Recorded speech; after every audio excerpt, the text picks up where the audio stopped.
আকাশবাণী কলকাতা। স্থানীয় সংবাদ পড়ছি নমামি বসুরুদ্র। প্রধানমন্ত্রী নরেন্দ্র মোদী আবারও জোর দিয়ে বলেছেন, কৃষকদের কল্যাণে তাঁর সরকার প্রতিশ্রুতিবদ্ধ। এনডিএ সরকারের 11 বছর পূর্তি উপলক্ষে এক বার্তায় শ্রী মোদী বলেন, কঠোর পরিশ্রম করে ফসল ফলিয়ে যারা দেশবাসীর মুখে অন্ন যোগাচ্ছেন, সেই কৃষকদের জন্য কাজ করতে পারাটা তাঁর সরকারের পক্ষে অত্যন্ত গৌরবজনক। সেবা, সুশাসন ও গরিব কল্যাণের নীতিকে ভিত্তি করে গত এক দশকে ভারত এক অসাধারণ রূপান্তরের মধ্যে দিয়ে গিয়েছে। আকাশবাণী সংবাদের বিশেষ প্রতিবেদনের আজকের বিষয় দূষণমুক্ত বিদ্যুৎ উৎপাদন এবং জলবায়ু পরিবর্তন মোকাবিলায় ভারতের বিশ্বজনীন নেতৃত্ব। আমাদের প্রতিনিধি অভিজিৎ চক্রবর্তীর একটি প্রতিবেদন। 2024-25 অর্থবর্ষে দেশে রেকর্ড 29.52 গিগাওয়াট পুনর্নবীকরণযোগ্য বিদ্যুৎ উৎপাদন ক্ষমতাযুক্ত হয়েছে। এর ফলে দেশে মোট এ ধরনের বিদ্যুৎ উৎপাদন ক্ষমতা পৌঁছেছে 220.10 গিগাওয়াটে। বর্তমানে পুনর্নবীকরণযোগ্য শক্তি ক্ষেত্রে আকর্ষণীয় দেশগুলির তালিকায় ভারত রয়েছে 7ম স্থানে।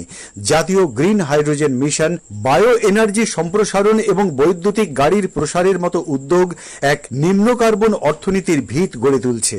2030 সালের লক্ষ্যের 9 বছর আগেই COP21 নির্ধারিত 40% অপ্রথাগত বিদ্যুৎ উৎপাদনের লক্ষ্য পূরণ করেছে ভারত।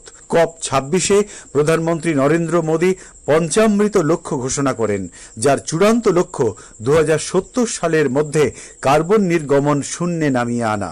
এছাড়া তিনি লাইফস্টাইল ফর এনভায়রনমেন্ট বা লাইফ মিশন ঘোষণা করেছেন, যার উদ্দেশ্য পরিবেশ বান্ধব জীবনচর্যাকে উৎসাহিত করা।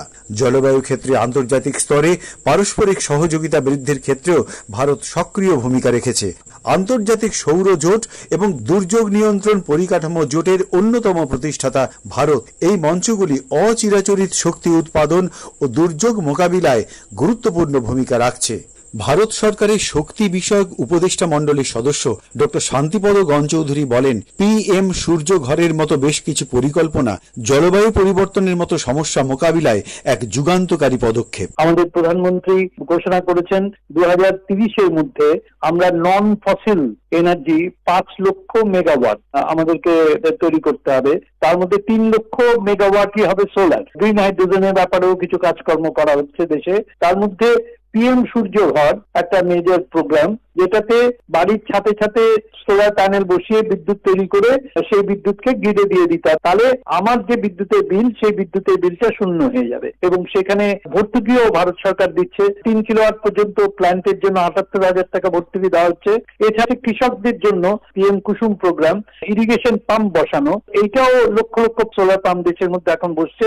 সোলার সেল যাতে আমাদের দেশে তৈরি হয়, সেই কারণে বিভিন্ন রাজ্যে প্রচুর পরিমাণে সোলার প্যানেল এবং সোলার সেল ম্যানুফ্যাকচারিং ইউনিট তৈরি হচ্ছে।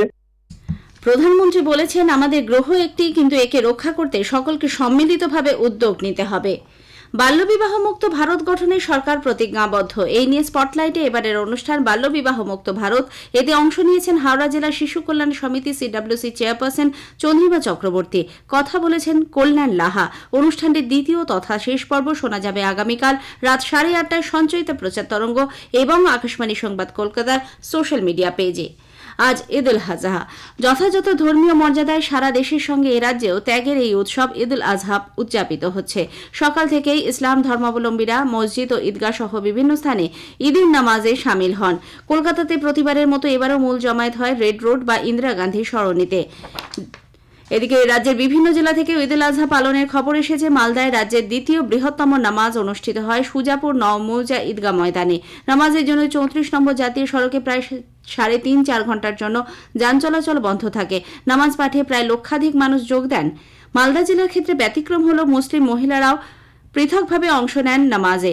মুসলিম মহিলা জনকল্যাণ কমিটির উদ্যোগে শহরের হায়দারপুর এলাকায় শতাধিক মহিলা একত্রিত হয়ে ঈদ উজ জোহার নামাজ আদা করেন। মুর্শিদাবাদ জেলার বিভিন্ন মসজিদে ও ঈদ ময়দানে লাখো লাখো ইসলাম ধর্মাবলম্বীরা সামিল হয়েছেন ঈদের বিশেষ নামাজে। শিলিগুড়ির কাঞ্চনজঙ্ঘা স্টেডিয়ামে আজ ঈদের নামাজ উপলক্ষে ভিড় জমান ইসলাম ধর্মাবলম্বীরা। এই উপলক্ষে স্টেডিয়ামে ছিল কড়া নিরাপত্তা।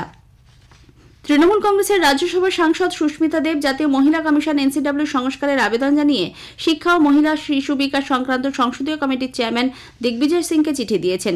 বীরভূমে তৃণমূল কংগ্রেস নেতা অনুব্রত মণ্ডলের বোলপুর থানার আইসির মা ও স্ত্রী সম্পর্কে সাম্প্রতিক কুরুচিকর মন্তব্যের প্রেক্ষিতে তার বিরুদ্ধে কি পদক্ষেপ নেওয়া হয়েছে 72 ঘণ্টার মধ্যে তা জানানোর জন্য এনসিডব্লিউ রাজ্য পুলিশের ডিজি রাজীব কুমারকে চিঠি দেন। এর একদিন পরেই দিগ্বিজয় সিংকে লেখা তার চিঠিতে সুস্মিতা দেব দাবি করেছেন মহিলা কমিশন তার সমস্ত বিশ্বাসযোগ্যতা হারিয়েছে। নিউ জলপাইগুড়ি থানার পুলিশ অম্বিকানগর গাঁটপাড়া এলাকা থেকে প্রচুর পরিমাণ কাফ সিরাপ সহ একজনকে গ্রেপ্তার করেছে। এমডি বিপুল নামে ওই ব্যক্তি ফুলবাড়ি 2 নম্বর জোরপাকড়ি এলাকার বাসিন্দা। মাদক বিক্রির উদ্দেশ্যে কাফ সিরাপ মজুত করা হয়েছিল বলে অভিযোগ। মুর্শিদাবাদের ফারাক্কায় জাতীয় তাপবিদ্যুৎ কেন্দ্রের 2 নম্বর ইউনিটে গেট চাপা পড়ে এক ঠিকা শ্রমিকের মৃত্যুতে চাঞ্চল্য ছড়িয়েছে। ওই শ্রমিকের নাম সুশান্ত মণ্ডল। স্থানীয় সংবাদ শেষ হলো। এরপরের খবর বিকেল 5টা বেজে 10 মিনিটে।